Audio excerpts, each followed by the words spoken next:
My husband forgot our anniversary again, so I booked a solo trip to Europe and didn't ask for permission. What happened next changed everything between us. She stood in her kitchen on the morning of her 11th wedding anniversary, coffee untouched, phone silent, calendar circled in blue since January. He was already gone. He didn't remember. Again. What happened next, she hadn't planned. She opened a laptop, typed a city she hadn't thought about in 12 years, and pressed a button before she could stop herself. 14 days, 2 countries, one woman who had slowly disappeared inside a marriage and wasn't sure she could find her way back. What she found in Paris and Lisbon wasn't what she expected, and what she came home to, she never saw coming at all. The coffee was still hot when Claire realized Daniel had already left. She stood in the kitchen of their house on Granton Avenue, the one with the pale yellow shutters she had chosen 11 years ago, and stared at the untouched mug she had poured for him. Steam rose from it in thin, patient spirals.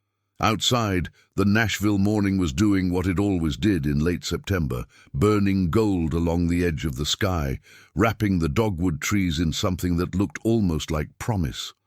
Claire set down her own mug and looked at the calendar on the wall. The one with watercolor illustrations of Tennessee wildflowers, a gift from her mother 2 Christmases ago. September 23rd was circled in blue marker. Had been circled since January, when she had drawn the ring herself, carefully, like a small act of faith. 11 years. She checked her phone. No message, no missed call, not even the kind of half-hearted text Daniel sometimes sent when he was running late. A single sorry or a quick emoji that was supposed to substitute for presence. Nothing. His side of the closet was open, his grey suit gone, his gym bag missing from the hook by the door. He had left for a client breakfast in Brentwood, she knew, because she had heard him confirm it the night before while she was brushing her teeth. She had listened from the bathroom and thought, tomorrow is our anniversary. She had waited for him to say it. He hadn't. She sat down at the kitchen table and opened her laptop. It was a reflex, something to do with her hands, a way to fill the quiet. Claire worked as a freelance interior designer, and there was always something waiting, a mood board to revise, a vendor email to answer, a client in Green Hills who couldn't decide between 2 shades of white for her dining room walls. But this morning, she didn't open her project folders. Instead, she found herself looking at flights. She didn't know how it started. One moment she was staring at the dark screen, and the next she had typed Paris into a search bar. Then Lisbon. Then the word solo, which she hadn't planned to type, but which appeared on the screen in front of her like a confession she hadn't known she was making. Claire Whitfield had not taken a trip alone since she was 26. Before Daniel, before the house and the mortgage and the joint checking account and the small, steady life they had built together, like 2 people assembling furniture from a manual neither of them had fully read. She used to travel. She had spent 3 weeks in Portugal the summer after college, sleeping in a hostel in Alfama, eating pastel de nata for breakfast, sketching the azulejo tile patterns she found on the sides of buildings because she hadn't been able to afford a camera. Those tiles had shown up in her work for years afterward. They still did, sometimes, in the way she chose patterns for a client's backsplash or the bathroom of a renovation project in East Nashville. She looked at the flights for a long time. Then Daniel called. "Hey," he said, his voice distracted in the way it always was when he was between things. "I'm just getting out of the breakfast. Good meeting. Listen, I'll probably be late tonight. Marcus wants to grab dinner with the Renfield group." "Okay," Claire said. There was a pause. She waited. The kind of waiting she had gotten used to. Quiet and careful, like watching a step she wasn't sure would hold her weight. "Everything good?" he asked. "It's our anniversary," she said. The silence on the other end lasted 3 seconds. She counted them. "Oh, Claire." His voice shifted into something that was not quite guilt and not quite apology, but lived somewhere between the two. "I'm sorry, I had it in my head that it was next week." "You said that last year," she said. "It was the same day last year." "I know, I'm sorry. We'll do something this weekend, okay? I'll make a reservation somewhere nice." She looked at the laptop screen, the flights, the prices, the little calendar that asked her when she wanted to leave and when she wanted to return. "Sure," she said. After she hung up, she sat with the phone in her hand for a moment. Then she set it face down on the table and turned back to the screen. She did not cry. She had spent a long time, maybe years, being surprised by her own ability not to cry at the things that should have broken her open. What she felt instead was something quieter and more dangerous than tears, a kind of clarity, cold and steady, like water finding its level. She typed in the dates. October 4th to October 18th. 14 days. Nashville to Paris to Lisbon and back. Her finger hovered over the button. She thought about the way Daniel had said, "We'll do something this weekend," in the same tone he used to reschedule a dentist appointment. She thought about the 11 years of September 23rds and how this was the third time in 4 years that she had spent the morning of her anniversary alone in the kitchen with a mug of coffee and a feeling she couldn't name. She pressed the button. The confirmation came through in under a minute. Claire Whitfield, seat 24A. Departing Nashville International, October 4th, 6:15 a.m. She closed the laptop slowly, the way you close a door you're not sure you'll open again. She told him that evening. Daniel had come home at 9:30 with a bottle of Malbec and a look on his face that was doing the work of an apology he hadn't quite found the words for yet. He set the wine on the counter and leaned in to kiss her cheek, and she let him, and they moved around the kitchen together the way they had learned to move, efficient, practiced, two people who knew each other's rhythms so well that the knowing had become a kind of distance. He ordered Thai food from the place on Charlotte Avenue. They sat across from each other at the dining table with the good plates, the ones they only used when they were trying, and she waited until he had poured the wine before she said it. "I booked a trip," she said. "I'm going to Europe. October 4th. Daniel looked up from his glass. "For work?" "No," she said. "For me." He processed this slowly, the way he processed most things that surprised him, a slight narrowing of the eyes, a pause before speaking, the careful assembly of a response. "Alone?" "Yes. Claire." He set down his fork. That's kind of sudden, isn't it?" "I've been thinking about it for a while," she said, which was not entirely true and not entirely false. "How long is the trip?" 2 weeks. Something moved across his face then. Not quite hurt, not quite anger, but something that lived in the same neighborhood as both. 2 weeks is a long time to just disappear. "It's not disappearing," she said. "It's traveling. I know what it is." He picked up his fork again, put it down. I feel like this is a reaction to this morning." "Maybe it is," she said. "Does that make it wrong?" He didn't answer that. Instead, he asked about flights, about where she was staying, about whether she had told her mother. He asked the logistical questions, which was what Daniel did when he was uncertain. He moved toward the practical, toward the measurable, toward the things he could understand and solve. She answered each one steadily, watching him, reading the small shifts in his expression, the way she had learned to do over 11 years of living alongside someone who had never quite learned to name what he felt. What she didn't say was this: "I booked the trip because this morning I sat in our kitchen and realized I couldn't remember the last time you looked at me, like I was the reason you came home. I booked it because I needed to know if I still existed somewhere outside of this house and this life and the version of myself that organizes your dry cleaning and remembers your mother's birthday and smiles at dinner parties, and has stopped asking for anything because asking started to feel like begging. I booked it because I am 38 years old, and I am tired, and I'm not yet sure if I'm tired of us or just tired of disappearing inside of us, and I need 14 days alone in cities that don't know my name to find out. What she said instead was, "I think I need this." Daniel was quiet for a long moment. Then he nodded, slowly, in the way of a man who has understood that he has arrived too late to an argument he didn't know was happening.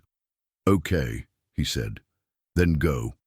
In the days that followed, Claire prepared with the focused energy of someone who's been given a project after a long drought.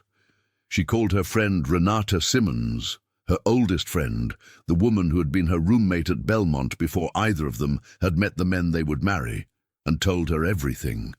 Renata listened without interrupting, which was unusual for her, and when Claire was done there was a brief silence before Renata said, "It's about time." She bought a new journal, a small leather one, and a set of drawing pencils she hadn't used since before her marriage.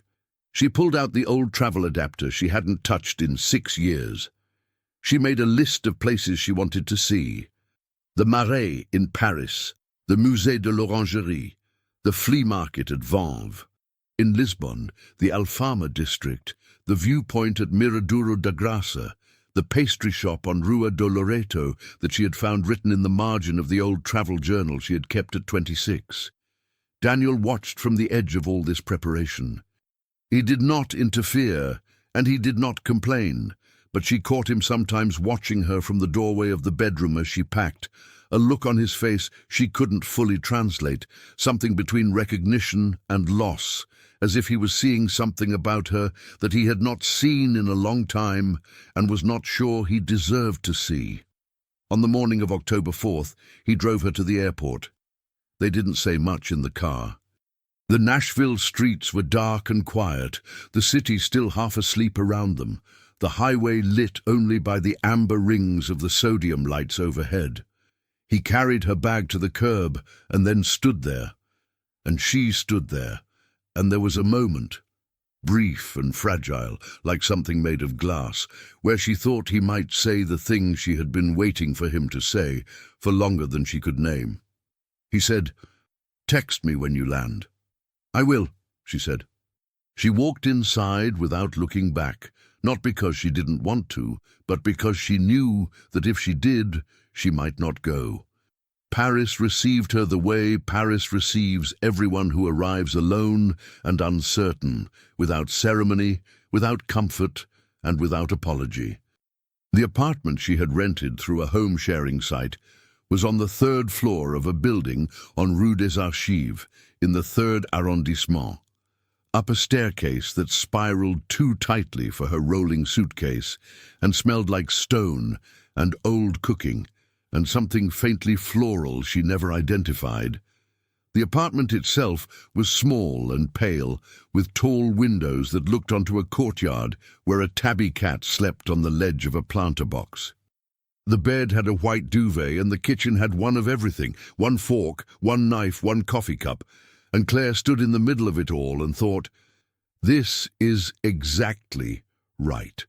The first 2 days were hard, not in the way she had expected, not lonely exactly, but enormous. The city was so present, so relentless in its beauty and noise and indifference, that she felt small inside it in a way that was uncomfortable at first, and then slowly became a relief. No one here knew she was Daniel Whitfield's wife. No one knew her name or her address or the story of her marriage. She walked for hours, along the Seine, through the covered passages of the Galerie Vivienne, across the bridges that connected the islands, and no one looked at her with expectation or need, and the absence of that weight was so sudden and complete that it made her eyes water twice, though she told herself it was the wind. She called Daniel on the second night. He picked up on the second ring. "How is it?" he asked.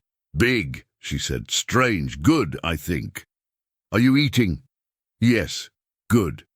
A pause. "The house is quiet." She didn't say anything to that.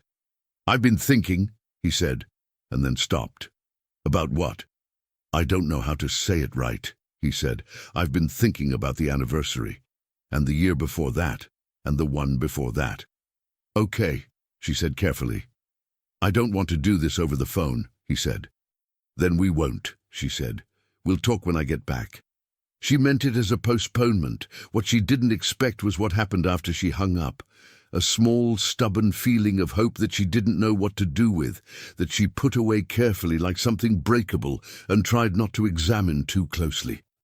On the third day, she went to the Musée de l'Orangerie alone and stood in the oval room where Monet's water lilies wrap around you in full circle, and found herself unable to move for almost 20 minutes. She had seen the paintings in photographs, in books, in the kind of art prints that decorators use when they want something safe and beautiful. But standing inside them, because that was what it felt like, being inside them rather than looking at them, was something no photograph had prepared her for. The scale of them.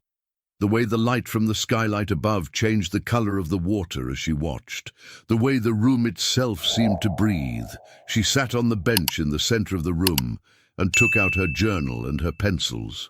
She hadn't drawn anything since she couldn't remember when. She drew the curve of the room, the shapes of the panels, the lilies, badly at first, tentatively, like a language she had forgotten she knew.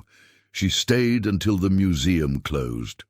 That evening, she found a small restaurant on Rue de Bretagne, a place with 6 tables and a handwritten menu, and sat alone at a table by the window and ordered something she didn't recognize on the menu, and ate it slowly while the city darkened outside and the lights came on in the apartments across the narrow street, and she watched other lives play out in lit windows, like scenes from a film she was grateful to observe, but had no part in. A woman at the next table was also alone. American, Claire guessed, from the accent she caught when the woman asked the waiter something in careful, uncertain French. She was perhaps 60, with white hair cut short, and the look of someone who had made a long peace with her own company. When their eyes met across the tables, the woman smiled, not the apologetic smile of two people who feel caught being alone, but something warmer and more knowing, the smile of two people who understand the same thing without needing to say it. Claire smiled back. Her name was Margaret Holloway. She was from Charleston, South Carolina. She'd been coming to Paris alone every October for 11 years, since her husband had died, she explained, without any particular sadness, in the tone of someone describing a fact about the landscape. He would have liked it, she said. He was the kind of man who liked beautiful things. But he would have talked through the whole museum, and I wouldn't have learned to be quiet. They shared a carafe of wine and talked for 2 hours. Claire told Margaret about Nashville, about her work, about the anniversary. She did not plan to tell her about Daniel, but Margaret was the kind of listener who made you say true things, a quality Claire had not encountered in some time. "Do you still love him?" Margaret asked, not unkindly. Claire held her wineglass and thought about the question, the way she would think about a room she was designing. Looking at the structure of it, the proportions, what was working and what wasn't, what needed to be torn out and what could be saved. "I don't know if I love him the right way anymore," she said finally. "I don't know if the way we've been loving each other is actually love, or just habit. Familiarity, fear of the alternative." Margaret nodded. "That's a brave thing to know," she said. "Most people don't get that far." Claire walked home that night through streets that smelled like rain and diesel and bread. She thought about what Margaret had said. She thought about Daniel's voice on the phone, the way he had started to say something and then stopped, the word thinking hanging between them like something unresolved. She was halfway across the Pont Marie when she stopped and looked at the river and thought, "I do not know how this ends." The thought did not frighten her the way she had expected. It felt instead like the first honest thing she had said in a long time. She arrived in Lisbon on a Tuesday afternoon with a train delay and a suitcase wheel that had started rattling somewhere outside of Orly, and it was raining.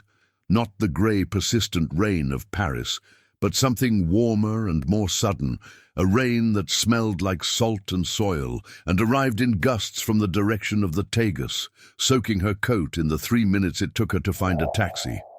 Her accommodation here was a guest house in Alfama, the oldest district of the city, up a steep cobblestone street that the taxi driver could not navigate and that Claire climbed with her rattling suitcase, stopping twice to catch her breath and once to look out over the red rooftops cascading down to the river below, the evening light hitting the water in long copper stripes, and think, oh, this place. The guest house was run by a woman named Donna Filipa, small, 70s, with the energy of someone who has spent decades refusing to slow down. She handed Claire a key on a wooden fob and a small glass of gingina she hadn't asked for, and told her in English that was deliberate and precise that the best miraduros were best at dawn, and that the tram 28 was always crowded, but always worth it, and that the bakery on the corner made the best pasté de Belém in the city, which was an exaggeration that was also probably true. Claire drank the gingina and felt the warmth of the cherry liqueur spread through her chest and thought, I have not felt this awake in years. It was in Lisbon, on the 4th day of her time there, that Daniel called at 7 in the morning, her time, and said, I need to tell you something. She was sitting on the small balcony of her room with her journal and her coffee, the city stretching below her in the early light, and the shift in his voice stopped her mid-sentence of the thought she had been writing down. What is it? She said. I talked to someone, he said, a therapist, Dr. Evan Marsh. I've seen him 3 times this week. She set down her coffee cup. 3 times in 1 week, she said. I had a lot to catch up on, he said, and there was something in his voice she hadn't heard in a long time, a kind of roughness, not distress exactly, but the sound of a man who has been doing something difficult and hasn't slept well because of it. Claire, I need you to understand something. I know saying sorry isn't enough, I know that. I've been sitting in this house for 10 days, trying to figure out why I kept forgetting things that mattered to you, and the answer is that I stopped seeing you. Not all at once. Slowly. And I told myself that meant things were good, that calm meant we were fine, but what I was actually doing was taking everything you do and are completely for granted. She was quiet. The city below her was beginning its morning. A tram bell somewhere, a dog, the sound of a shutter opening across the alley. I'm not asking you to come home early, he said. I'm not asking you to forgive me over the phone. I'm asking you to come home to a conversation, not a silence. I'm telling you that I want to fix this, if you do. Claire sat with the phone pressed to her ear for a long moment. She looked at the city. She thought about the orangery, about Margaret Holloway, about the question she had asked. She thought about the question she had been carrying with her for 10 days across 2 countries, turning it over like an object she wasn't sure was broken or just unfamiliar. Why now, she said, not as an accusation, as a genuine question. Because the house is empty, he said. And I walked into the kitchen the morning after you left, and I saw your coffee cup still in the drying rack, and I stood there and I couldn't move, because I realized I didn't actually know the last time I had made you coffee, the last time I had done anything that was just for you, without being reminded, without needing to be asked. His voice broke slightly, recalibrated. I've been making coffee for 2 every morning this week. I needed to. Claire closed her eyes. She thought about 11 years, about all the mornings, about the specific weight of being known by someone and still somehow being invisible to them, about the difference, she was only now finding the language for this, between a marriage that had failed and a marriage that had gone to sleep. Daniel, she said, yeah, I'm going to stay the full 2 weeks. I know, he said. You should. But I want you to keep seeing Dr. Marsh, she said. And when I come home, I want us to go together. I think we need to say things to each other that we've been not saying for a very long time. Yes, he said. Whatever you want. Yes. She sat on the balcony for a long time after they hung up. The sun was fully up now, the red rooftops burning in the morning light, the river a silver line in the distance. A woman in the apartment across the alley was hanging laundry, white sheets, enormous, billowing in the salt-heavy wind, and Claire watched her work with the steady, unhurried movements of someone who does not question the value of what she is doing, and felt something shift inside her chest. Not resolution, not yet, but the possibility of it, which was a different thing and in some ways more important. She picked up her pencils and opened her journal and began to draw the rooftops. She drew them slowly, carefully, getting the angles right. The way the chimneys interrupted the skyline, the particular way the light moved across the terracotta tiles. She drew for 2 hours without looking up. When she finished, she looked at what she had made and thought, I made that, just me, with my own hands, in a city that doesn't know my name.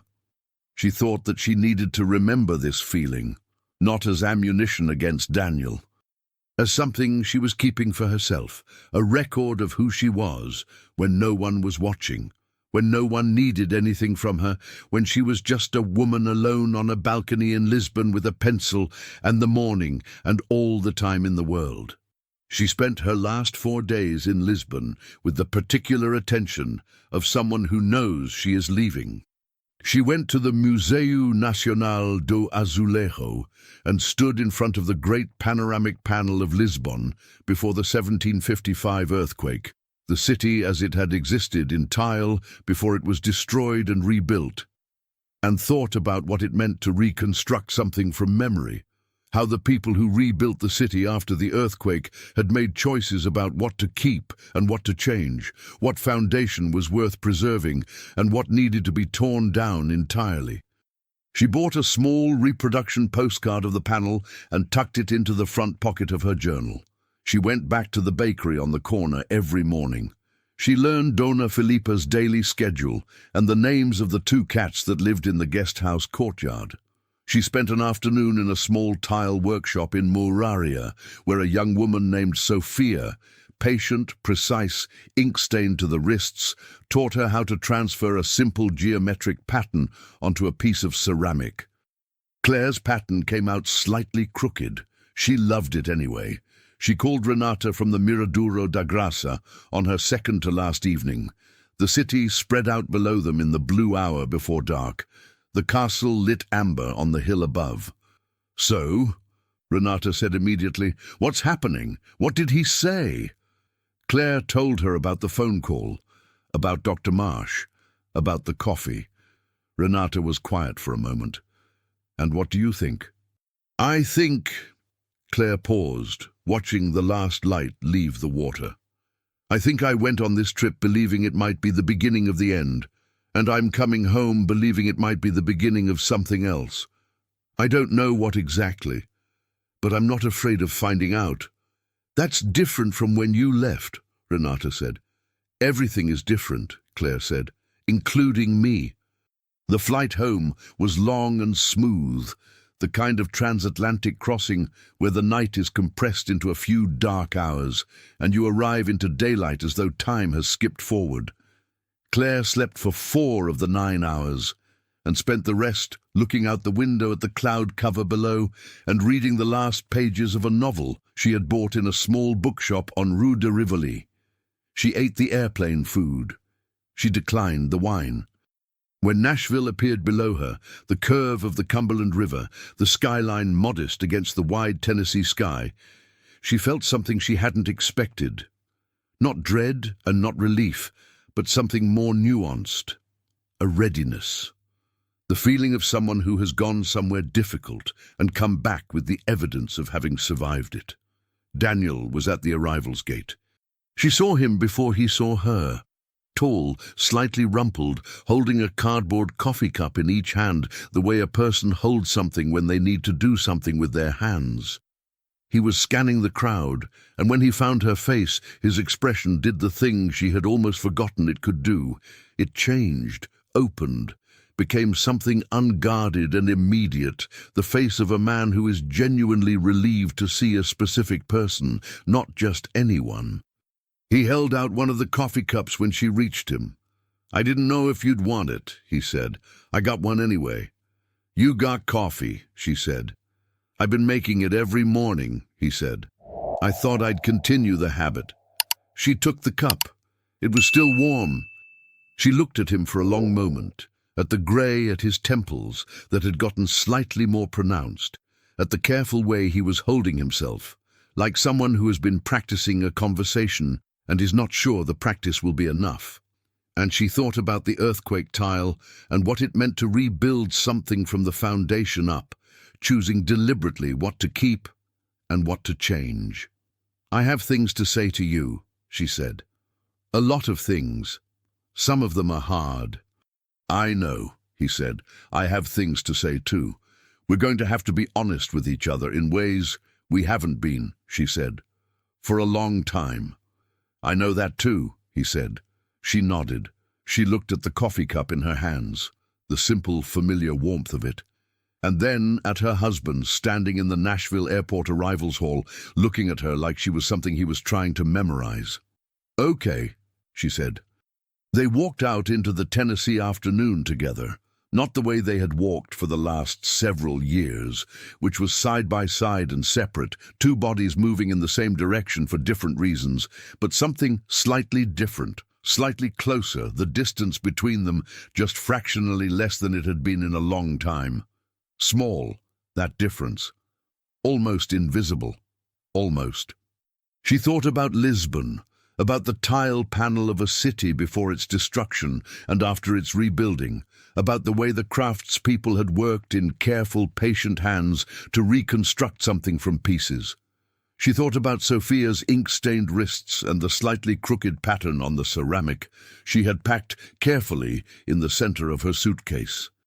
She thought about Margaret Holloway sharing wine at a corner table in the Marais and asking the one question that had made everything clearer. And she thought, this is not the end of something. This is the part where we decide what to build from what remains. This is the part that takes work, real work, the kind that doesn't look like anything from the outside. No grand gestures, no dramatic declarations. Just two people agreeing, day after day, to show up and try and tell each other the truth. The October air in Nashville smelled like fallen leaves and wood smoke, and the particular sweetness of the season turning, and Claire Whitfield walked through it with her suitcase and her journal, and her slightly crooked tile, and the drawing of Lisbon's rooftops she had made alone on a balcony on a morning that belonged entirely to her. And she thought, I went looking for myself, and I found something better, the knowledge of what I need in order to stay. She kept the drawing. She framed it eventually and hung it in her studio on Granton Avenue above the drafting table where she spent her mornings.